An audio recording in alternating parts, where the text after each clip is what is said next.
All right. Hi guys. I'm just going to go to my Facebook group on my phone so I can see if anybody's showing up. Let's see.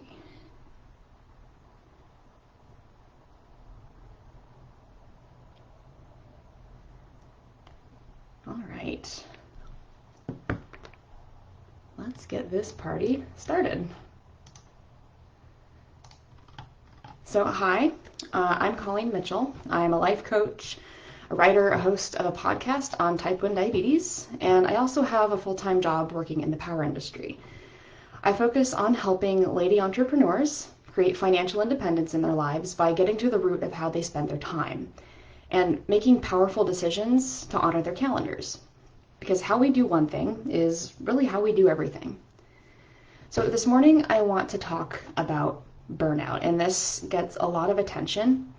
I posted in a few Facebook groups the other day asking what burns you out the most, and I got a lot of really interesting answers.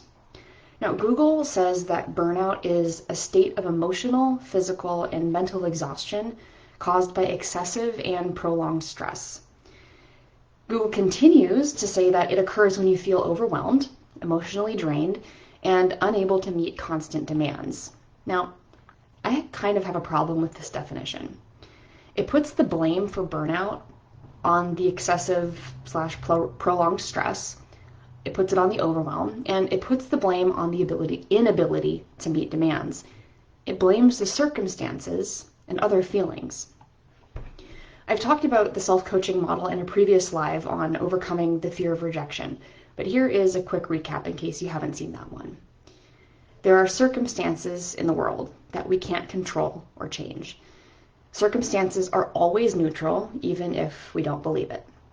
Now we have thoughts about those circumstances, and a thought is just a sentence in the brain.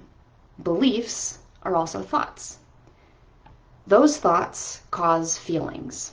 Thoughts always cause feelings. The only thing that's ever responsible for an emotional feeling that's not a physical sensation is a thought, even if it's a subconscious thought.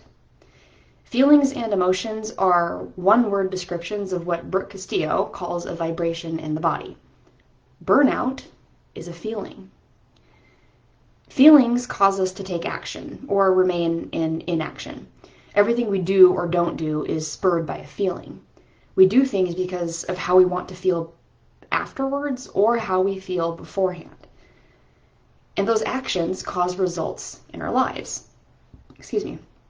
We can look at where we are, who we are, and what we have, and then we can see evidence of the thoughts, the feelings, and the actions that created those results. So let me give you an example of burnout in the model. The circumstance might be your to-do list. The thought could be there's too much to do and not enough time, which makes you feel burned out. So what do you do when you're burned out? For me, it might be stop working on all my projects.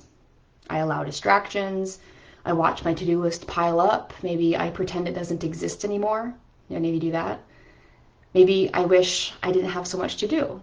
Or I go watch Netflix, TikTok, scroll through Facebook, spin in my thoughts, indulge in confusion about what to do next. And this is a big one. Label everything as important. The result is that nothing gets done because there is never enough time to do it all at once. Now, this might be difficult for some of you to hear, but burnout is a choice. We get to choose our feelings because we get to choose our thoughts. People love to blame the circumstances for feeling burnt out. They love to blame their to-do lists, their responsibilities, their boss, their kids, and so on. Yeah, get down. Sorry about that. But you could have two completely different people with the exact same circumstance, and only one of them burns out. Now, when you're feeling burned out, what attitude brought you there? Were you thinking about whatever you're doing that caused that feeling? Now, Brooke Castillo has this really amazing podcast episode on the truth about burnout. It's episode 182 of the Life Coach School podcast, and she says this just a few minutes in. Burnout is caused by three things: stressful thinking, poor planning, and scarcity thinking. When you're stressing and when you're thinking about scarcity and when you're not planning well, you will be reacting to your life and it will beat you up and you will burn out. When you don't have enough space to think, when you don't have enough self-coaching, when you don't have enough purpose, and when you don't have enough willingness to fail, that's a key one, you are going to be burnt out. You are going to feel exhausted. Burnout comes when you're trying to outrun negative emotion, when you're trying to work hard enough to prevent that negative emotion. It comes from trying to trade this moment for a future, better moment. That never works. It never, ever works. You cannot outrun your negative emotion, and you cannot run into a future where there is a better emotion. The only thing that changes your emotion is changing the way you think. Letting yourself get burnt out affects so much.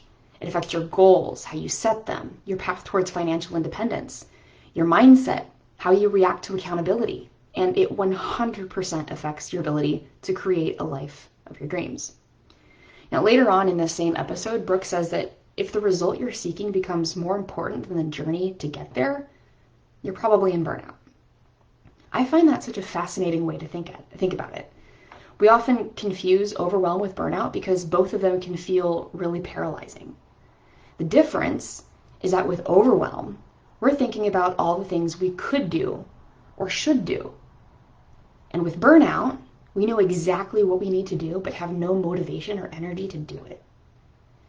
Grant Cardone says that burnout is just lack of fuel. If you think about that, when a rocket takes off and it burns out, it's lost its fuel. It's burned through all of its fuel. When you have only one purpose and you lose your obsession with that purpose, that's when you burn out. He says that you should have multiple purposes, and that's probably a good point. It probably also explains why I have so many projects on all the time. So what does all of this explanation and definition mean for you when you're feeling burned out? Like most things with coaching, the first thing to do is what we call a thought download. That means taking a sheet of paper, like actual physical paper with like a physical pen, and writing down all the thoughts that come up in your brain when you think about whatever circumstance you're burned out on. And when it's all on paper, it's really easy to see why you might be burned out. There's so much negativity when we're in that space. I'm willing to bet that a primary reason why people get burned out is because they're in a hurry to get the result. I have a lot of goals. For as long as I can remember, I've been in a hurry to be at a normal, healthy weight for my frame. As long as I can remember. But the faster I try to get there, the longer it takes. The faster I try to get there, the more likely I am to say, this isn't working, and then give up completely, which means I never get the result at all. That's failing ahead of time. So what is the truth about how to handle burnout? The most effective way to handle it is to uncover the thoughts that are causing it, your attitude, and understand that those thoughts are completely optional. You get to change them. You get to choose your obsession, as Grant Cardone says. If burnout is caused by stressful thinking, poor planning, and scarcity thinking, the solution is to turn that around. Find out all your stressful thoughts and then brainstorm less stressful thoughts that you can believe right now. Plan better. I know some people swear they're awful at planning, but the truth is that we're all capable of planning ahead. And we know ourselves well enough to plan in such a way that we don't get overwhelmed by all the things placed on the platter because we get to pick what we put there. Brooke Castillo teaches that the opposite of scarcity is abundance, but that's often a stretch for some people to believe right out of the gate.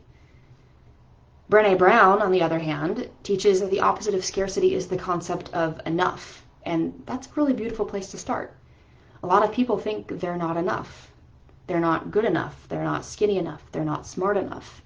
And once you can get to the place of feeling enough, that helps bring out the abundance. You are doing enough. You don't need to do more.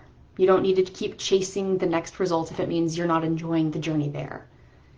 It's never better there. It just isn't. And I know this from experience because at my highest weight, I was 225 pounds on a 5'8" frame. I always thought that if I just lost the weight, I'd feel better.